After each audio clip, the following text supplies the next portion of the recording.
We don't need grease monkeys like you. Real businessmen make decisions here. My father spat at me at a staff meeting. So I walked away, carrying years of ignored expertise. 5 years later, they came looking for me. Hey everyone! Before we jump into today's video, I need your help. We've noticed the channel is losing some traction, and subscribing is one of the best ways you can support us. It's quick, free, and it helps us keep bringing you awesome content. Your support means the world. Let's keep this channel growing together. Thanks so much. Now let's start the video. Hey Reddit. So my dad called me a grease monkey in front of everyone and said I didn't belong in the family business. I was just trying to help, but he backed my deadbeat brother instead.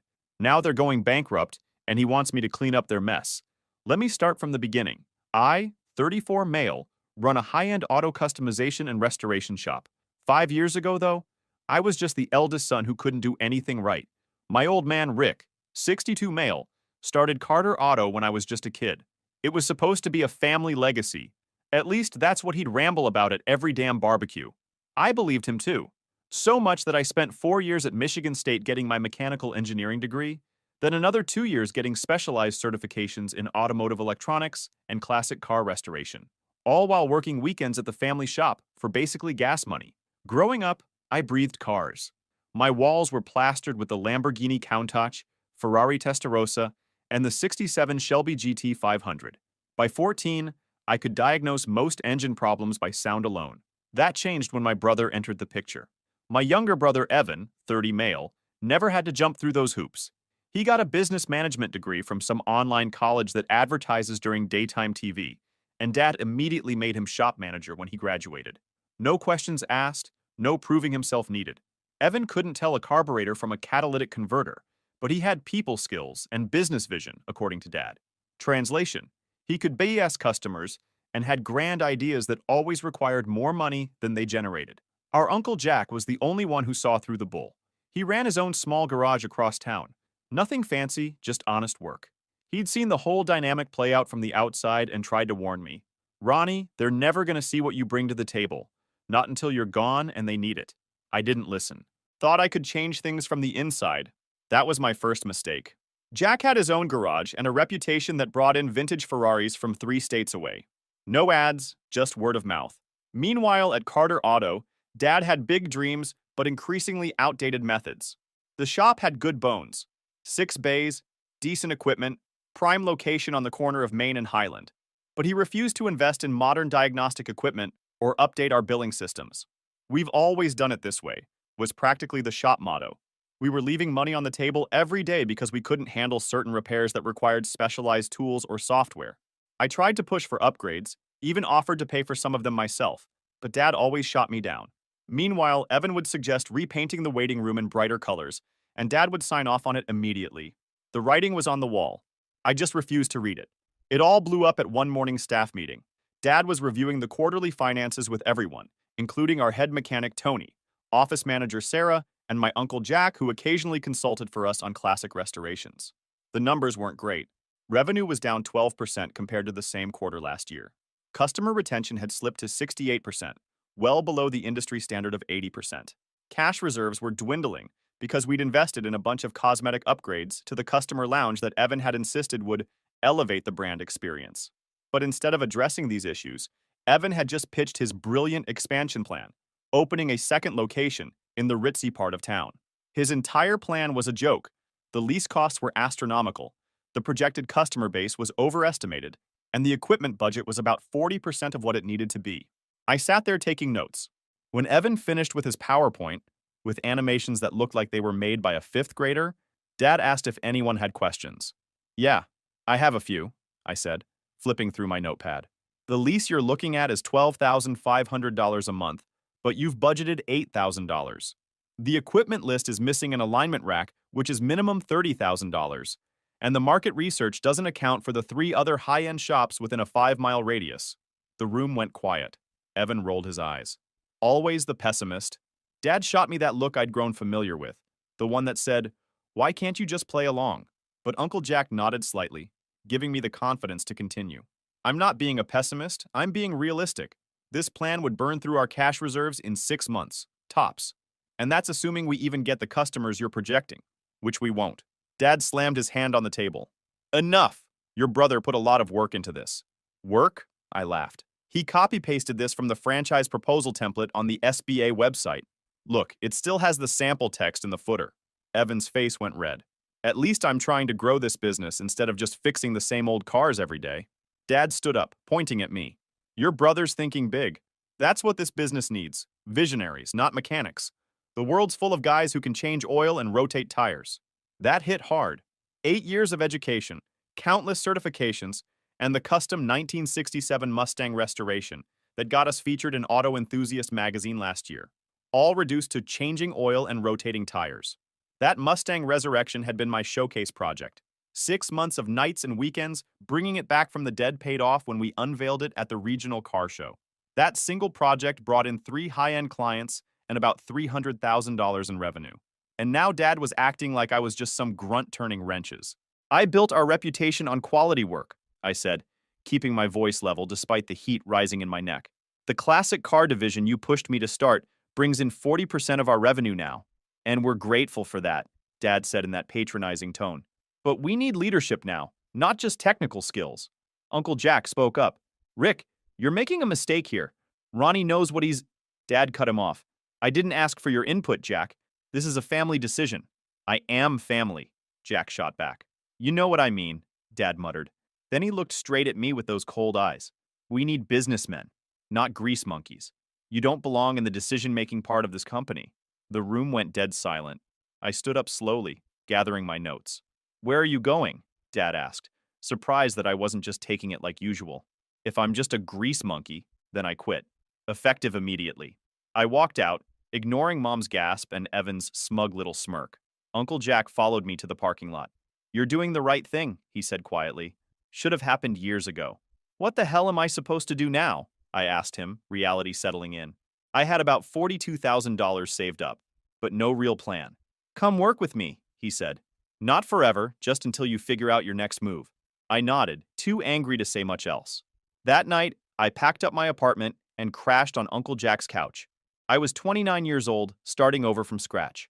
Part of me had always known that Carter Auto wasn't my future. I just hadn't had the guts to make the break myself. Dad's dismissal hurt like hell, but it was also liberating. No more meetings where my input was ignored. No more watching Evan get all the credit. No more compromising on quality to meet Dad's outdated standards. Tomorrow I'd start figuring out what Ronnie Carter could do when he wasn't living in Rick Carter's shadow. Working with Uncle Jack gave me space to see the full picture of how messed up things had been for years. The pattern was so obvious in hindsight. The car situation summed it all up. Evan got a brand new Jeep at 16, while I got $2,000 toward a used car I had to make payments on. When he crashed it, Dad covered repairs. When mine needed work, I was told to figure it out because that's how you learn responsibility. The real kicker came during my senior year of college. I'd been accepted into a prestigious automotive engineering internship with a major manufacturer. It was a huge opportunity, paid, prestigious, and could have led to connections that would have changed my career trajectory. But Dad called me, saying they needed me at the shop because they were short-staffed. So I turned it down to help the family. Found out later they weren't short-staffed at all. Dad just didn't want to pay to hire another mechanic for the summer. The favoritism was never subtle, but I always made excuses for it. Evan needs more support. Dad just connects with him better. At least I'm learning the technical side of the business. All bull, I told myself. The final straw came when I overheard Dad talking to Mom one night, about 6 months before I quit. They didn't know I was in the hallway. When I retire, Evan will take over as CEO. Ronnie can keep running the service department if he wants, but all major decisions will go through Evan, Dad said matter-of-factly. Mom's response was weak as always. Don't you think that might upset Ronnie? He is the older one, and he's put in so much time. Ronnie's a great mechanic, but he doesn't have what it takes to lead. Besides, I already promised Evan. It's decided. 20 years of busting my ass, getting degrees, building our reputation, bringing in high-end clients. And I was going to be reporting to my younger brother who couldn't even balance the shop's checkbook without help. That was when I should have left. But I held on another 6 months, hoping something would change. It didn't. Working at Uncle Jack's shop was great. His place was smaller than Carter Auto, just 3 bays and a tiny office. But it ran like clockwork. Honest work and fair pay. Jack had 2 solid techs who took me in without question. For the first month, I just focused on the work, diagnosing problems, turning wrenches, dealing with customers face to face. If I said a car needed a new timing belt, no one questioned my assessment or tried to upsell the customer on services they didn't need. It was refreshing, but I knew it wasn't a long-term solution.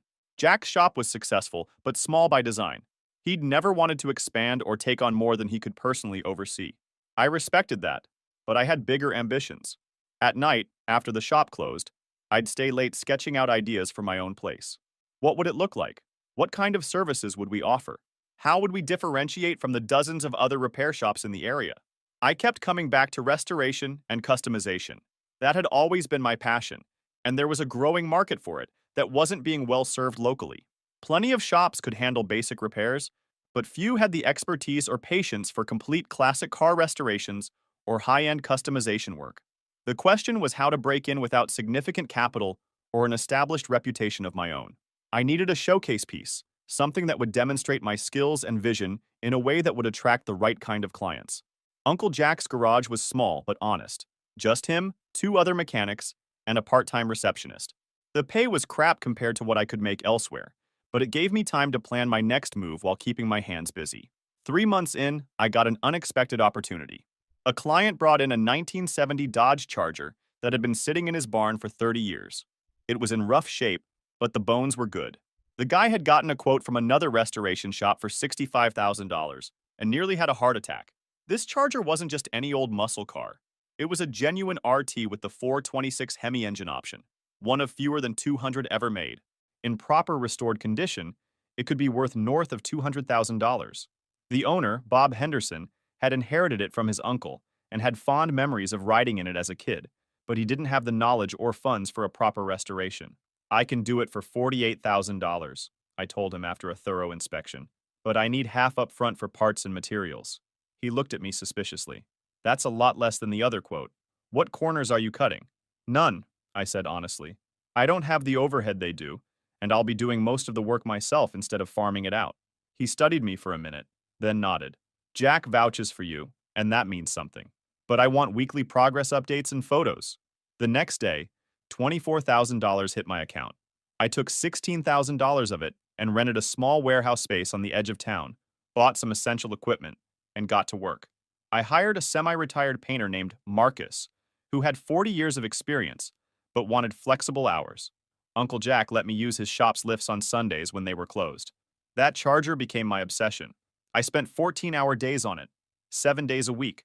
The engine rebuild alone took 6 weeks, finding original spec parts, machining components that weren't available anymore, meticulously documenting everything so it could be certified as a correct restoration. The body required original donor parts I sourced from junkyards across 3 states instead of cheap reproductions. Marcus worked magic recreating the original plum-crazy purple paint job that made these Chargers iconic. 6 months later, that Charger was a masterpiece. When we fired it up for the first time, the sound of that Hemi engine echoing through the warehouse was like music. Bob was so impressed, he brought over 3 of his car collector buddies to see it. Within a month, I had 4 new restoration projects lined up, all high dollar, all with 50% deposits. I officially launched Precision Performance with that first Charger as my portfolio piece. I kept overhead low, working 80-hour weeks, sometimes sleeping at the shop. The strategy was risky. Restoration projects tied up cash flow for months, but the higher margins and chance to build a reputation for excellence were worth it.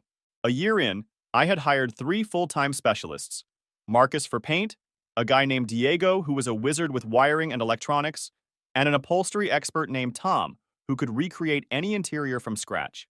Uncle Jack consulted on the complex engine builds, bringing 35 years of experience to the table. We were still operating out of that warehouse, which I'd gradually improved with better lighting, a small customer lounge, and a dedicated clean room for engine assembly. It wasn't fancy, but it was functional, and our clients seemed to appreciate the no-frills approach. They cared more about the quality of our work than whether we had Italian espresso in the waiting area.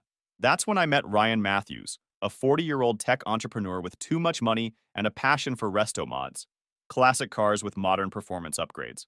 He brought me a rusted-out 1965 Mustang shell and said, "Make it look classic, but perform like a supercar."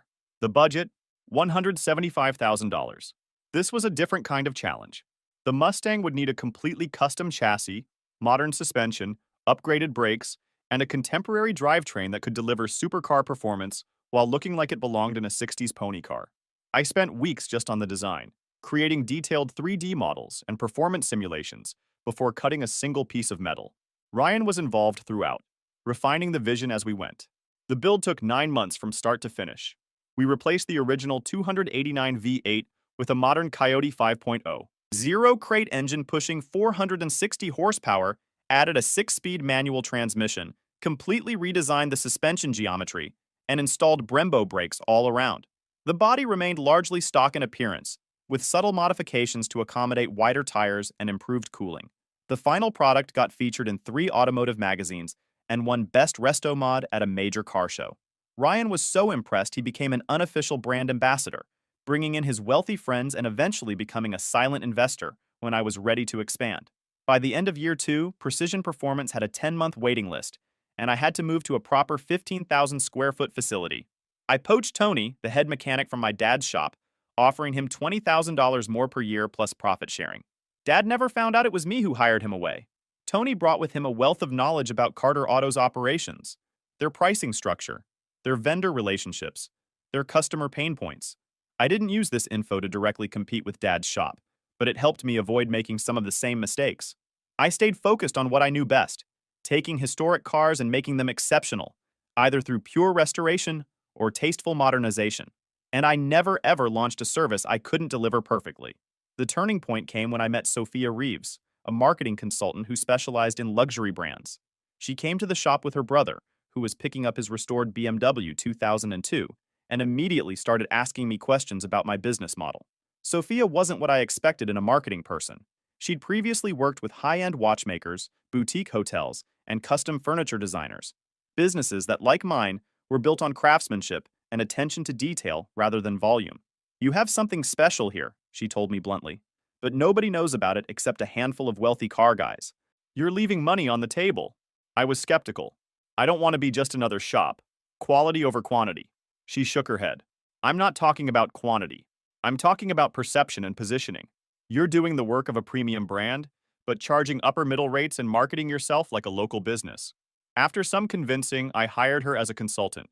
She transformed our image with a new logo, high-end website, and strategic media presence. Our waiting list grew to 14 months, and I raised rates by 30%. That's when Sophia introduced me to Daniel Kang, a former operations executive for a luxury car maker.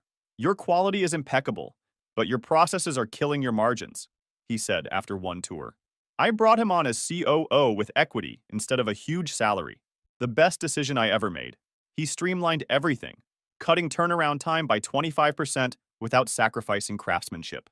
One of his first moves was to implement a proper inventory management system. We'd been ordering parts as needed, often paying premium prices for rushed shipping. Daniel set up forecasting models based on our project pipeline, allowing us to order in bulk and negotiate better terms with suppliers. He also reorganized our workflow, applying principles from high-end manufacturing to our restoration process. Instead of having each specialist work in isolation, he created teams that moved through projects together, reducing handoff delays and improving communication.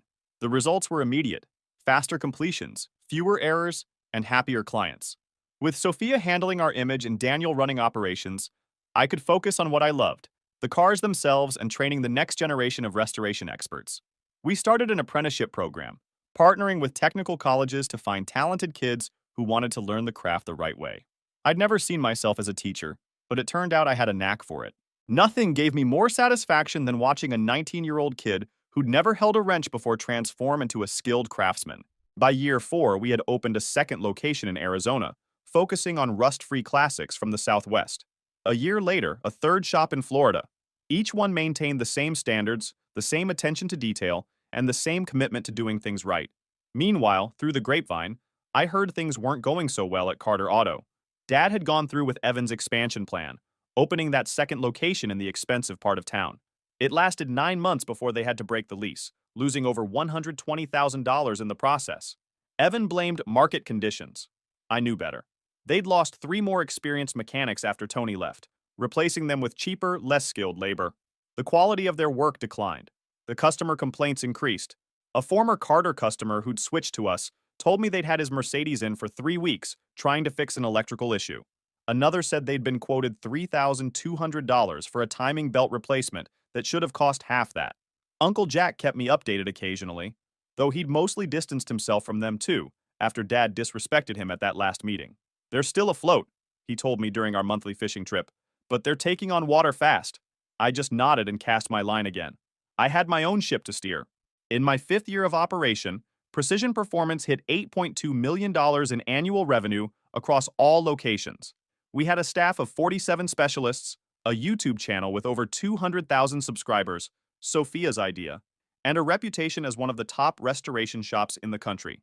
The real validation came when Classic Car Collector named us Restoration Shop of the Year, after our historically accurate restoration of a rare 1956 Mercedes 300 SL Gullwing.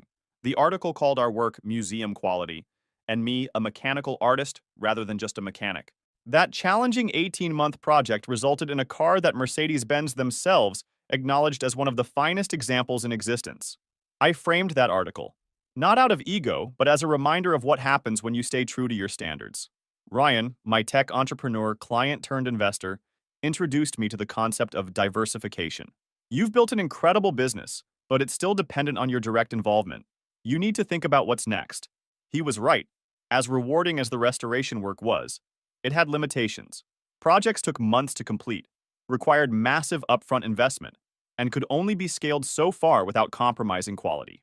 If I wanted to build something truly sustainable, I needed additional revenue streams.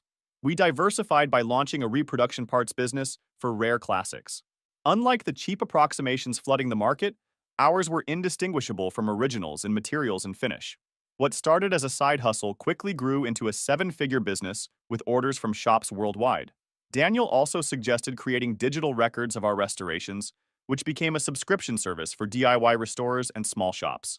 This searchable database of repairs and techniques became indispensable for shops taking on complex projects they wouldn't have attempted otherwise. Throughout all this growth and diversification, I maintained one core principle: never sacrifice quality. Every car that left our shop had to be perfect, or it didn't leave at all. No exceptions, no matter how important the client or how tight the deadline. That reputation became our greatest asset. When people brought their cherished classics to Precision Performance, they knew they were getting the absolute best, from people who cared as much about their car as they did. All this success didn't go unnoticed.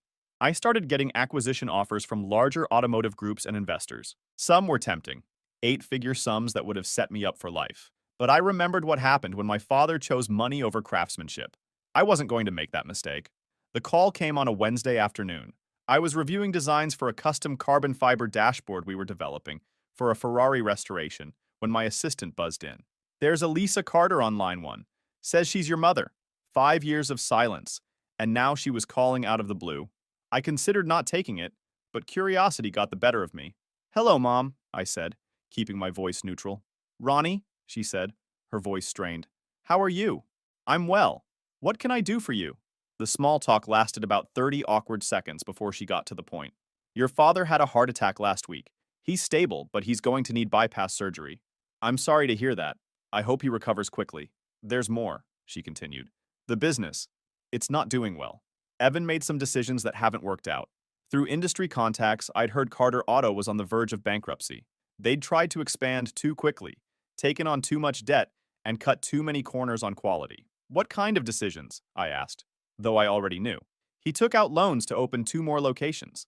Neither is profitable yet, and there was an issue with some repair work on a customer's Porsche. They're suing us for $225,000. Suing over a Porsche repair? That had to be a major screw-up.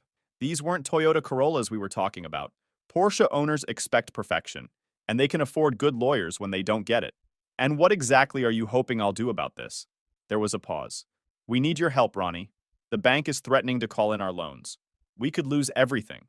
"Including the house?" I asked, knowing how much that would hurt my father's pride. "Yes," she whispered. "Everything." I told her I'd think about it, and hung up. 20 minutes later, Evan called. Unlike Mom, he didn't bother with pleasantries. "Look, I know we're not on the best terms, but this is about family," he started. "Is it?" I replied coldly, because I remember being told I wasn't really part of the decision-making family 5 years ago. He had the audacity to sigh, like I was being difficult. "Dad was wrong to say that. We all know it. But right now, we need your help. You've built this amazing business, and we're really struggling. What exactly do you want from me, Evan?" "We need a loan." just to get us through the next few months until we can sell the newer locations. How much? 300,000. I actually laughed. You want me to loan you $300,000? After everything that happened? It would be a legitimate business loan, he insisted, with interest and everything. And we'd put up the original shop location as collateral. The shop that's about to be foreclosed on by the bank? That collateral? He didn't have an answer for that. I'll come by tomorrow, I said finally. And before I made any offer, I had my lawyer look into that Porsche lawsuit. It was real and ugly. Turned out they'd attempted to rebuild the PDK transmission in a 911 GT3, something that should have been sent back to Porsche directly. They botched it so badly, they caused $180,000 in engine and drivetrain damage. My lawyer advised that any settlement under $250,000 would be a win. We built it into my eventual deal. Any settlement under $250,000 I'd cover. Anything above that, they'd share liability. Risk Management 101. After hanging up, I called Uncle Jack. They finally swallowed their pride, huh? He said when I told him.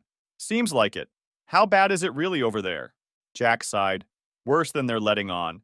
Evan's been cooking the books to hide the losses from your dad. They've got tax liens, unhappy customers, and 3 mechanics threatening to sue for unpaid wages. Jesus, what are you going to do? I thought about it for a long moment. I'm going to help them, I said finally, but on my terms. Uncle Jack wasn't surprised. He knew me well enough to know I wouldn't let the business my grandfather started go under completely, even if my father and brother had run it into the ground. That night, I stayed up late running numbers. By dawn, I had a plan. The next day, I walked into Carter Auto for the first time in 5 years. The place looked smaller somehow, and considerably shabbier. What shocked me most was the condition of the shop floor itself. Tools were scattered everywhere, not put away properly. Oil stains covered the concrete. 2 of the lifts had out-of-order signs taped to them. The pride my father once took in maintaining a clean, professional workspace was nowhere to be seen. Dad was there, looking older and frailer than I remembered. His face was gray, and he moved slowly, clearly still recovering from his heart attack. But his eyes still had that stubborn pride when he saw me. Evan appeared from the back office, wearing an ill-fitting suit like he was playing dress-up as a businessman. Ronnie, thanks for coming. Let's talk in the office. For 2 hours, I went through their books, asking pointed questions that made Evan squirm. The situation was exactly as bad as Uncle Jack had described, maybe worse. They were about $420,000 in debt, not the $300,000 Evan had claimed. They hadn't paid their parts suppliers in 90 days. The bank was threatening to seize their equipment. Their customer retention rate had fallen to 42%, meaning less than half their customers ever came back after a first visit. Their online reviews were abysmal, 2.1 stars on Google, with comments like overpriced and underdelivered, and took my car in for an oil change, left with more problems than I came with. So that's it, Evan said when I closed the ledger. Can you help us? Yes, I said finally. I can help you, but not with a loan. Evan's eyebrows shot up. What then? I'll buy the business. The words hung in the air like smoke. Buy it? Dad finally spoke up, like the words personally offended him. This is a family business. It's a failing business, I said flatly. One that'll be gone in 60 days if someone doesn't stop the bleeding. I'm offering a lifeline. You can take it or let the bank liquidate everything. He scoffed. You think you're the savior now? That just because you built your little hobby shop? That hobby shop made $8 million last year, I cut in. And it's about to make a hell of a lot more. Dad stood up, trying to look authoritative even though he barely filled out his old shop jacket anymore. This place has my name on it. I looked him in the eye. It won't for long. He opened his mouth to say something else, but nothing came out. Evan broke the silence. Dad, he's right. We don't have a choice. That's when I laid out the deal. I'll assume the $420,000 in debt, plus $100,000 in cash. You both stay on salary for 1 year as consultants while we transition. After that, you're out. That's insulting, Dad snapped. No, I said. What you did to this business is insulting. I'm just cleaning it up. Can we have some time to think about it? You have 48 hours, I said, standing up. After that, I'll be too busy cleaning up a mess of my own making rather than someone else's. I left them sitting there, speechless. 2 days later, my lawyer got a call. They accepted my offer. The transition was smoother than expected. I merged Carter Auto into Precision Performance, keeping the original location, but upgrading everything from the equipment to the coffee machine. I retained most of the staff, giving them proper training and better wages. We closed for 2 weeks to renovate and run the staff through intensive training. Dad consulted for just 3 months before his health wouldn't allow him to continue. Evan stuck it out the full year, watching sullenly as the business flourished. The shop went from losing $30,000 monthly to breaking even by month 4 and turning profitable by month 6. It took 70-hour weeks, rebuilt supplier relationships, and a new tiered service model that Carter Auto had never considered. The real satisfaction came during the grand reopening.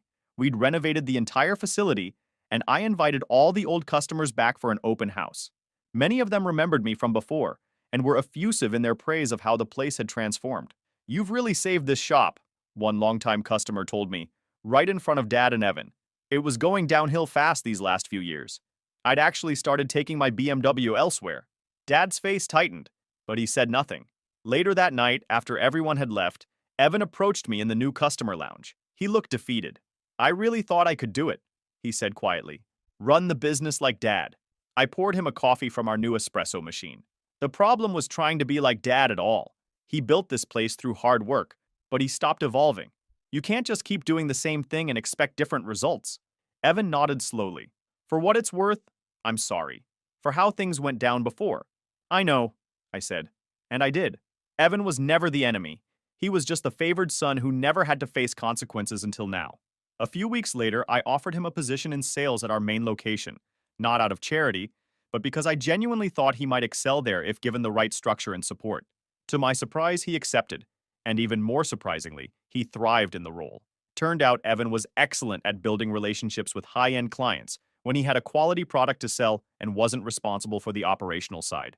Dad was the last holdout. The ultimate vindication came a year later when Classic Car Collector featured us in their family businesses issue. They interviewed both of us about the successful merger.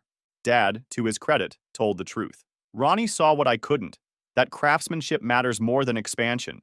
He built precision performance from nothing because he believed in doing things the right way, not the fast way." Taking over Carter Auto wasn't revenge. It was redemption. Progress comes in small steps. When I look back at that day 5 years ago when Dad said those words, "We need businessmen, not grease monkeys," I realize it might have been the best thing that ever happened to me. It forced me to build something on my own terms. The lesson I learned wasn't about cars or business. It was about having the courage to walk away from something that doesn't value you, and the determination to build something better in its place.